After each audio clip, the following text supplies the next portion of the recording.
हसीना, हसीना, क्या हुआ तुम्हें? विराज के घर में एक ऐसा भूचाल आया था मानो आज उसे कोई रोक नहीं सकता।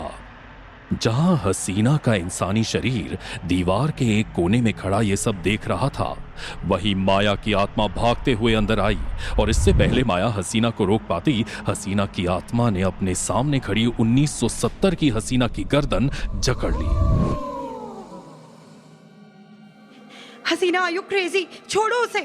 पर माया की बातों का कोई भी असर जैसे हसीना की आत्मा पर नहीं हो रहा था। हसीना की आत्मा ने फिर से वो डरावना रूप ले लिया था जिसे देखकर किसी भी आम इंसान का कलेजा मुंह को आ जाए। छोटी हसीना की गर्दन में गड़े नाखूनों की वजह से उसकी गर्दन से खून रिस रिस कर बहने लगा था। सब मेरी गलती है, ये सब मेरी गलती है, ये सब मेरी गलती है। Oh shit! Haseena, leave her right now. Maya ने हसीना के हाथ पर जोर से वार किया, जिसकी वजह से आत्मा हसीना के हाथ से छोटी हसीना छूटकर तुरंत जमीन पर गिरी।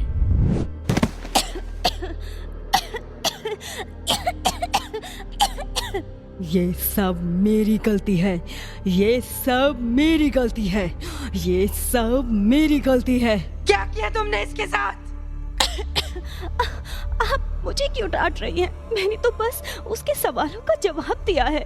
आत्मा हसीना के हाथ पांव ठीक वैसे ही कांप रहे थे जैसे पहले कांपते थे।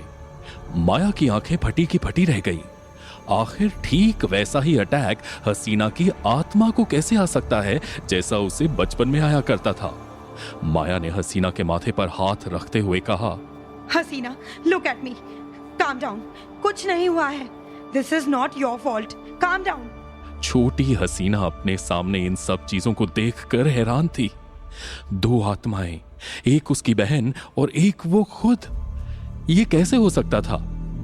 छोटी हसीना की इंसानी समझ से जैसे ये सब परे था। माया ने किसी तरह हसीना को जैसे ही शांत किया, वो वापस अपने इंसानी रूप में आ गई थी। उसका जला हुआ डरावना चेहरा पूरी तरह से बदलकर ठीक वैसा ही खूबसूरत हो गया था जैसा पहले था। हसीना की आंखों से खून आंसुओं की तरह बह रहा था। हसीना ने अपनी कांपती हुई आवाज में कहा, मैं इस लड़की को नहीं छोड़ूंगी, इसने सब खराब कर दिया है। उसकी कोई गलती नहीं है Haseena. You are right, it's not her fault. ये सब उस लकी और डैड की गलती है। व्हाट? Lucky is here? वो ऑब्सेस्ड क्रीप यहाँ आया कैसे? और ह्यूमन हसीना? उसे डैड ने यहाँ भेजा है। एंड गेस डैड ने मुझे कैसे मैनिपुलेट किया? Is it? यस, इशिका। अब ये नया कैरेक्टर कौन है? हसीना ने प्रसाद के इतना कहते ही उसके बाल पकड़े और तुरंत उसका सर दीवार पर बेरहमी से मार दिया। हसीना! अरे बोले भैया, अरे हमको क्यों तोड़ा? अब गाइस, मामला ज्यादा खराब है इस बार, और अपेरेंटली ध्रुव को इस बार बचाना मुश्किल होगा। क्यों?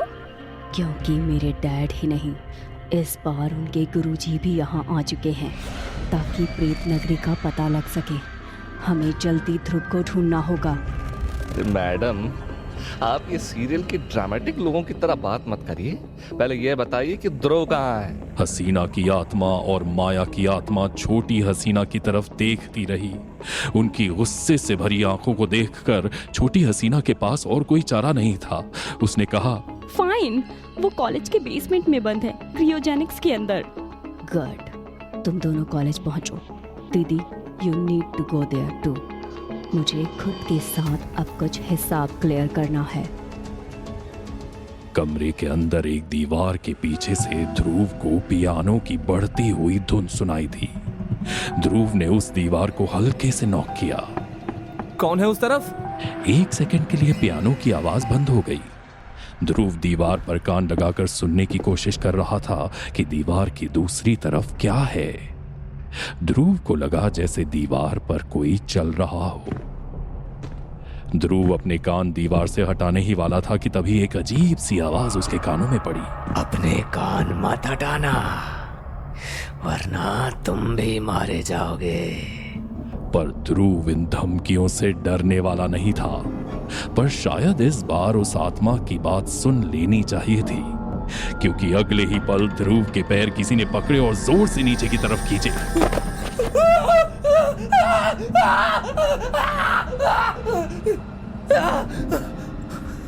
बहनचोद! मिट्टी? ध्रुव एक बड़े से गड्ढे में गिरा था जहां कोई भी आवाज नहीं आ रही थी सिवाय उस अजीब सी आवाज के जो उसके कानों में बजने सी लगी थी। मैंने कहा था कान मत हटाना। तेरे जैसे 36 भूतों को मुक्ति दिलाई है मैंने। हिम्मत है तो सामने आ, फिर दिखाता हूं तुझे। जरूर, पर उससे पहले मेरे दोस्तों से नहीं मिलोगे। दोस्त? Oh shit! ध्रुव ने गड्ढे के ऊपर देखा तो उसे भेड़ियों ने घेर लिया था। उनकी चमकती हुई डरावनी आंखों को देखकर ध्रुव का दिल बैठा जा रहा था। देखते ही देखते उन भेड़ियों ने ध्रुव पर झपट्टा मारा। ध्रुव को वो नोच कर खाने लगे थे।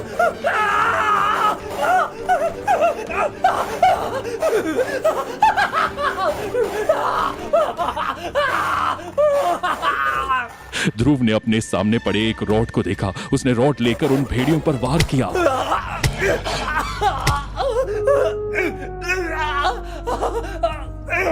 ध्रुव ने बहुत ही बुरे तरीके से उन भेड़ियों को घायल तो कर दिया था, पर अगले ही पल जैसे उसने देखा वो हैरान रह गया, क्योंकि वहां न कोई भेड़िया था ना कोई गड्ढा था। वो उसी कमरे में था जहां से पियानो की आवाज ध्रुव को सुनाई दे रही थी। ध्रुव समझ गया था कि ये आत्मा कोई कमजोर आत्मा नहीं थी। ध्रुव ने गुस्से में चिल्लाते हुए कहा, मैं यहां तुम्हारी मदद करने आया हूं और तुम हो कि मेरे साथ खेल खेल रहे हो। तुम्हें विराज रायचंद ढूंढ रहा है। ध्रुव ने जैसा सोचा था ठीक वैसा ही हुआ। पियानो पर बज रहे गाने अपने आप बंद हो गए और दीवार के पीछे से एक अजीब सी आवाज में गुर्राते हुए एक आदमी बाहर की तरफ निकला। उसकी परछाई देखकर ध्रुव को लगा जैसे वो कोई बहुत बड़ा राक्षस है, पर जैसे ही ध्रुव के सामने वो आदमी आया, ध्रुव हैरान रह गया। हैं?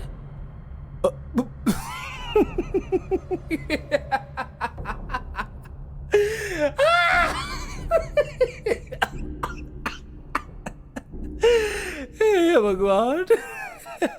हे, तू हंसता क्यों है बे?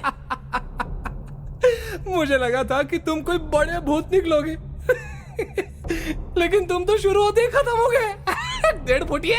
हे, मैंने क्रायोजेनिक्स बनाया, ड्रीम मशीन इन्वेंट किया और तुम मुझ पर हंस रहे हो। ओ, तुम्हें गुस्सा आ रहा है?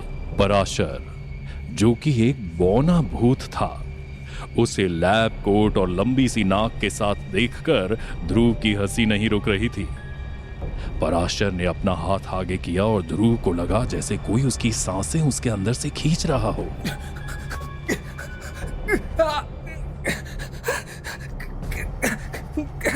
ये मेरी दुनिया है, मुझसे होशियारी मत दिखा।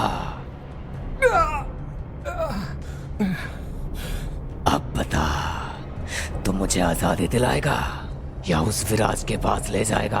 पहले आप ये बताइए कि हम हैं कहाँ, और आपके ये भाई बुद्धू साइंटिस्ट वो कहाँ है? सब यही है, इसी शहर के कोने में। ढूंढो उन्हें, शायद मिल जाए।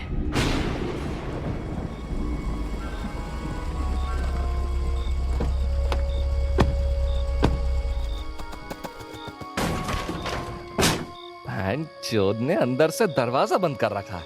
अभी दिखाते हैं इस जैन से बुड्ढे की आत्मा को। रुकिए।